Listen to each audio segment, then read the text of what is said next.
Apa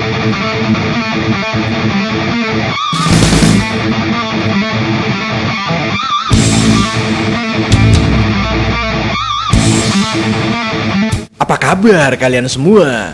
Masih sering buat kata mutiara pas lagi hujan? Kayak saya dong, berak sudah cukup membuka inspirasi saya. Toto, my bestie. Hehehe. Kali ini saya akan membahas film yang dahsyat lagi tentunya, mengisahkan alien preketek bikin rusuh di bumi dan diciptakannya lah robot untuk melawan. Film ini berjudul Pacific Rim yang dirilis pada tahun 2013. Tanpa berlama-lama, siapkan kopi, siapkan cemilan, paskan posisi kepala dan bokong Anda. Ini dia Pacific Rim. Ketika semua orang berpikir apabila makhluk preketek dari luar angkasa masuk melalui langit, ternyata itu semua salah, di mana justru telah terbukanya portal dua dimensi dari dasar laut melalui celah antara dua lempeng tektonik, yang menyebabkan makhluk preketek pun masuk ke bumi yang penuh politik ini. Makhluk tersebut diberi nama sebagai kaiju. Manusia pun menciptakan sebuah senjata dan teknologi yang dinamai Jaeger guna melawan para makhluk tersebut, di mana teknologi tersebut mengharuskan dua pilot yang saling bersamaan menggerakkan robot menggunakan syaraf fisik dan pikiran, tidak pakai hati. Kisah pun berfokus kepada seorang mamang yang bernama Beckett. Ini orangnya, ia merupakan seorang pilot dari sebuah robot raksasa yang diberi nama Gypsy Danger, di mana pada misi terakhirnya ia mengalami kekalahan melawan monster tersebut dan mengharuskan kehilangan co-pilotnya.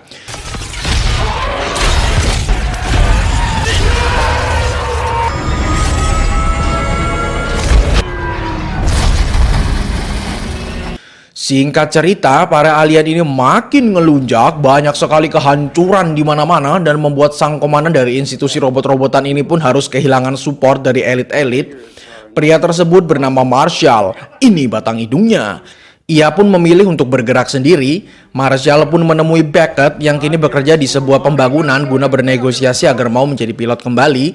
Trauma akan Pokemon preketek, namun adrenalin adalah jalan ninjanya. Beckett pun mau kembali sebagai pilot.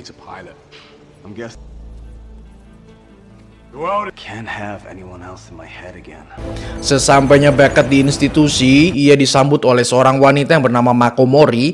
Ia merupakan seseorang yang ingin sekali menjadi co-pilot Beckett dan sempat mengatakan kepada Marshall, mamangnya ganteng ya Shal. Kemudian kita diperkenalkan dengan dua dokter, yaitu ada sang dokter spesialis kaiju yang lebih suka dipanggil Newton, kemudian dokter Geisler yang ahli perakiraan angka.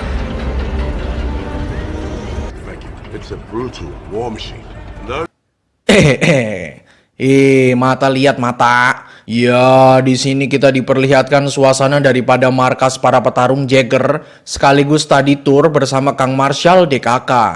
Di mana ruangan ini mampu menampung sampai 30 Jaeger, namun saat ini sudah tersisa 4 Jaeger saja karena sudah habis melawan preketek. Kita diperkenalkan dengan robot-robot raksasa ini. Pertama ada Crimson Typhon, di mana robot ini terdapat 3 tangan, nanti kalian bisa lihat, dikendalikan oleh 3 bersaudara. Kemudian ada Cherno Alpha Jaeger terberat dan brutal, dipiloti oleh Sasha dan Alexi. Selanjutnya ada Striker Eureka, dipiloti oleh Hercules dan anaknya Chuck.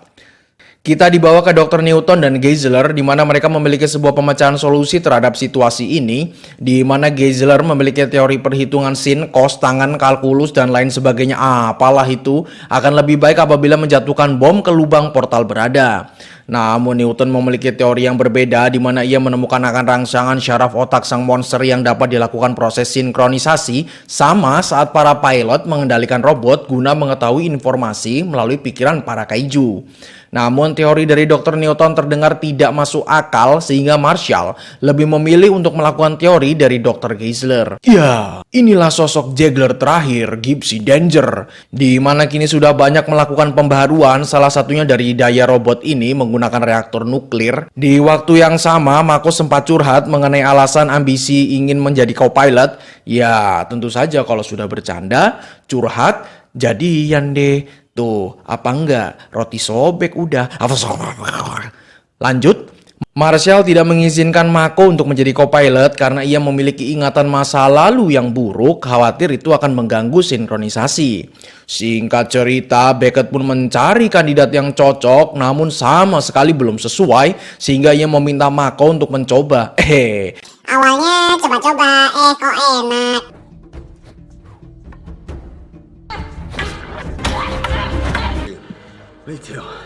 Benar saja, Mako ternyata memiliki kesamaan dan memungkinkan untuk sinkron penyatuan pikiran dengan Beckett. Sempat tidak diizinkan oleh Marshall, namun pada akhirnya Marshall pun mengizinkan.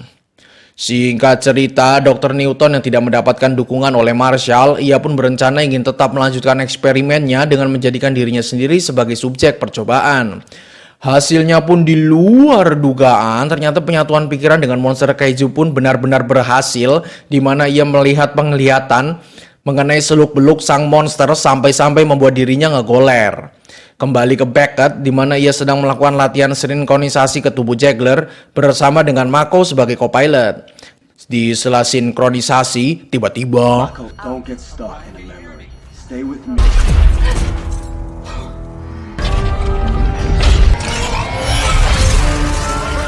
ya, benar saja, Mako terjebak dalam ingatannya dan berakhir robot harus dinonaktifkan secara manual. Tentu dari kejadian tersebut Marshall pun kecewa terhadap Mako karena kesempatan yang ia berikan tidak dimanfaatkan dan kekhawatirannya benar terjadi. Singkat cerita, mendengar kabar dari Dr. Newton berhasil sinkronisasi pikiran dengan kaiju, Marshall pun memerintahkan Newton untuk melanjutkan eksperimennya lagi, di mana ia diminta untuk mengunjungi temannya yang bernama Hannibal Chow, Ikiraine, di mana ia merupakan seseorang yang memiliki banyak stok organ kaiju, juga banyak melakukan eksperimen menggunakan kaiju preketek. Ya, di sini kita dilanjutkan dengan adegan di mana akhirnya terungkap alasan Marshall tidak mengizinkan Mako untuk bertarung dengan Jagger.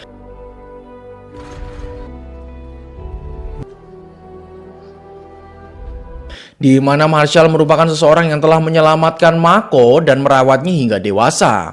Di sela drama ini, dikabarkan bahwa ada kemunculan monster kaiju di level 4 yang artinya tingkat keganasannya cukup tinggi. Dengan segera Marshall pun memerintahkan seluruh pilot untuk terjun. Diawali dengan pertarungan Jagger Crimson Typhoon bertangan 3 di mana berhasil membanting kaiju, dilanjutkan dengan pitingan Jagger Alpha hingga pada akhirnya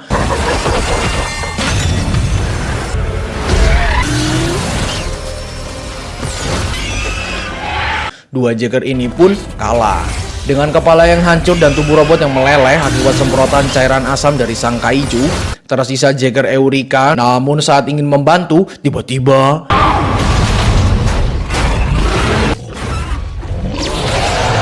muncullah kaiju kedua dari dasar laut dan membuat sebuah ledakan yang mengakibatkan semua listrik mati total, sehingga membuat semua Jagger tak berdaya. Namun pertarungan kolosal modern ini belum usai karena kondisi sedang kritis. Pada akhirnya diterjunkanlah Jagger Gypsy, satu-satunya Jagger yang tidak menggunakan daya listrik melainkan tenaga nuklir yang dipiloti oleh Beckett dan Mako. Hantaman demi hantaman, dan karena pemeran utamanya mereka, maka satu kaiju pun berhasil ditumbangkan.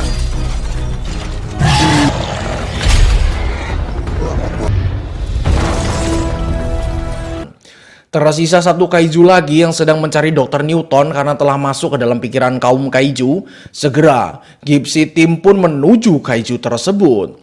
Di mana terdapat adegan epik saat Gypsy membawa kapal untuk dijadikan senjata.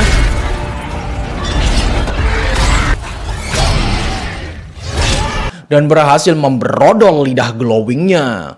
Dibalas dengan diangkatnya mereka ke atmosfer. Ya, akhirnya Gypsy pun memenangkan pertandingan dengan membelah sayap monster glowing tersebut. Pasca kejadian tersebut, Newton dan Hannibal segera menuju ke bangkai tersebut yang ternyata kaiju bersayap sedang hamil. Sang anak pun sempat berojol, namun karena proses kandungannya belum sempurna, bangun hidup, mati lagi, hidup lagi, makan Hannibal, hidup, mati lagi. Krek. Newton pun segera melakukan eksperimen di lokasi dibantu rekannya Dr. Grizzle. Karena sang pilot Eureka cedera, pada akhirnya Marshall pun turun tangan untuk menggantikan sang pilot. Segera bersama Beckett dan Mako menuju ke portal dimensi berada untuk menjatuhkan bom. Namun ketika sampai di portal, tiba-tiba Muncullah kaiju dengan level 5 tapi bukan pedes seblak, melainkan sangat kuat dan berbahaya. Karena memang notabene ini adalah markas mereka, tentu saja mereka pun kacau hingga pada akhirnya Marshall pun memutuskan mengorbankan dirinya bersama dengan Chuck, anak dari Hercules, meledakkan Jaggernya. Dilanjutkan dengan Bracket dan Mako, namun karena kondisi oksigen mereka yang bocor akibat tekanan di bawah laut dan hancurnya Jagger mereka, pada akhirnya Bracket pun melontarkan Mako terlebih dahulu ke permukaan dan meledakkan Gypsy karena hanya Gypsy lah satu-satunya Jagger yang memiliki daya nuklir.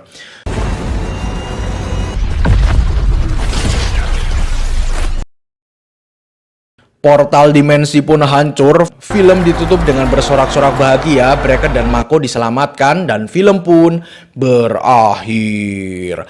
Apakah Gypsy akan dihidupkan kembali dan menjadi anggota Autobots? Hanya imajinasi SpongeBob yang tahu. Terima kasih untuk kalian yang sudah menonton video saya sampai habis. Mohon maaf sekali ya atas kekurangannya.